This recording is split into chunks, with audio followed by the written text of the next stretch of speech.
রহমান সরকার ওইলে খুনের বিচার কর, ওইলে খুনের বিচার কর, ওইলে খুনের বিচার কর, ওইলে হাতে সবাই হাতে তালি আজিয়া থেকে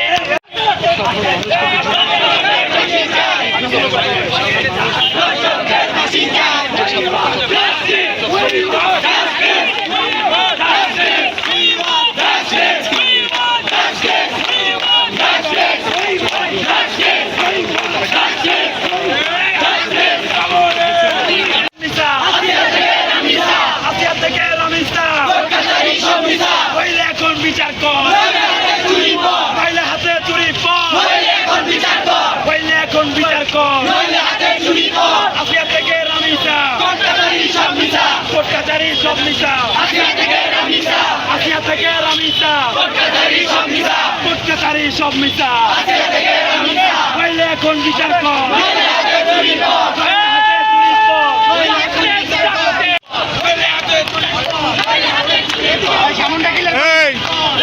সামনে দেখলে পাবো না।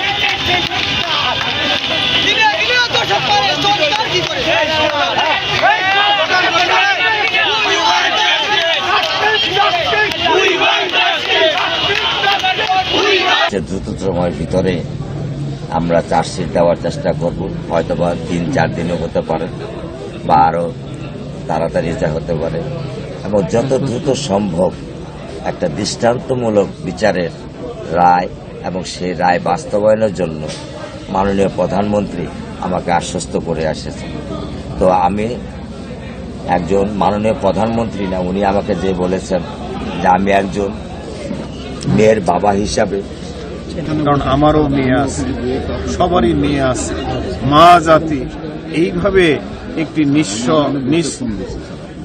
নির্মমভাবে একটি অবশ শিশুকে যারা হত্যা করতে পারে, এদের সাথে যে ব্যবহার করতে পারে, তারা কি মানুষ হতে পারে?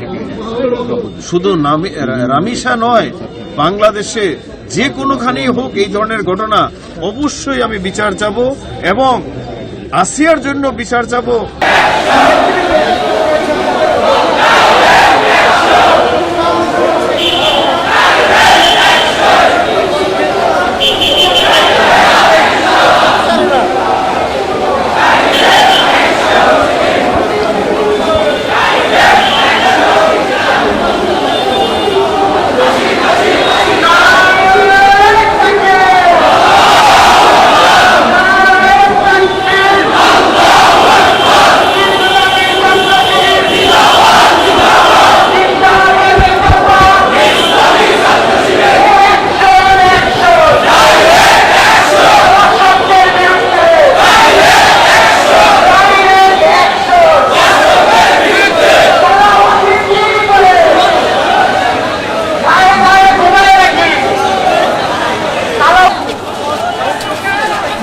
একটা সিরিয়ালে থাকে।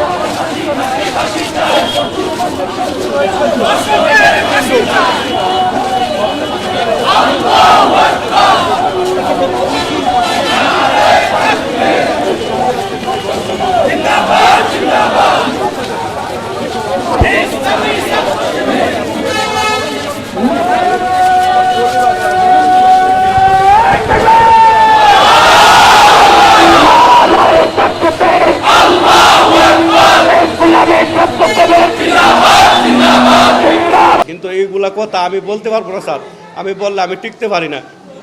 মানে তার যে অবস্থা করে, যে নির্যাতন করে এই বাচ্চারা মারছে, আজকে 6 বছরের বাচ্চারা, আমি একটা কোনোদিন একটা সরও দিয়ে দিই না। এই বাচ্চারা তা বলছে হাত ভাঙছে, পাও ভাঙছে, তা গলা টিপ্পা মারছে, মানে অনেক নির্যাতন করছে, যেগুলো বাসায় প্রকাশ করেন যেত না। এইভাবে একটা বাচ্চারা মায়েরা এইভাবে ফালাইছে। আজকে পর্যন্ত আজকে 1.5 মাস ধরে ঘুরতেছি, আজকে কোনো বিচারের কোনো অবস্থা দিই নাই, আজকে পর্যন্ত চার্জশিটও হয় নাই। সরকারের কাছে এটাই দাবি যে অন্তপক্ষে একটু তাড়াতাড়ি কইরা যাতে এগুলার ফাঁসি দেওক।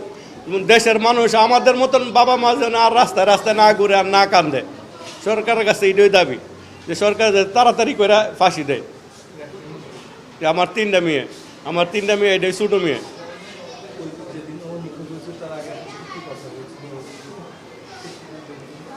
বাচ্চা হ্যাঁ বাচ্চার সাথে না এই দিন কথা হয়েছে না, এর আগের দিন কথা বলছিল বাচ্চা। এর আগের দিন বলছিল দেখেন কি এরকম মর্মান্তিক ঘটনা। আপনার আমার মা মারা গেছে 13 তারিখ, আমার মা 12 তারিখ মারা গেছে। আমার মা 12 তারিখ মারা গেছে। আপনার 13 তারিখ আমার ভাইয়ে আমার মার জন্য একটু অনুষ্ঠান করার জন্য মানে হুজুর দাওয়াত করার জন্য কিছু অনুষ্ঠান করে। তখন এই মুহূর্তে তখন হঠাৎ করে বাচ্চা 12টা বাজে বাচ্চা নাই, সারা দেশ বিশ্রাইতেছে, বাচ্চা তো আর পায় না। তখন আমার কাছে ফোন দিছে যে এরকম এরকম, আমি সৌদি আরবে ছিলাম, তখন বলছে যে বাচ্চা তো পাওয়া যেতেছে না। তখন তো সারা দেশ মানে এটা নিয়ে অনেক ফেসবুক ইউটিউব সব জায়গায় এগুলো করছে, কিন্তু বাচ্চা তো আর পায় না। কিন্তু 15 তারিখে এই মরদেহ বাড়ির সাইডে পাওয়া গেছে বস্তাবন্দি অবস্থা। সবার সাথে চলতো, আসতো, মানে করতো।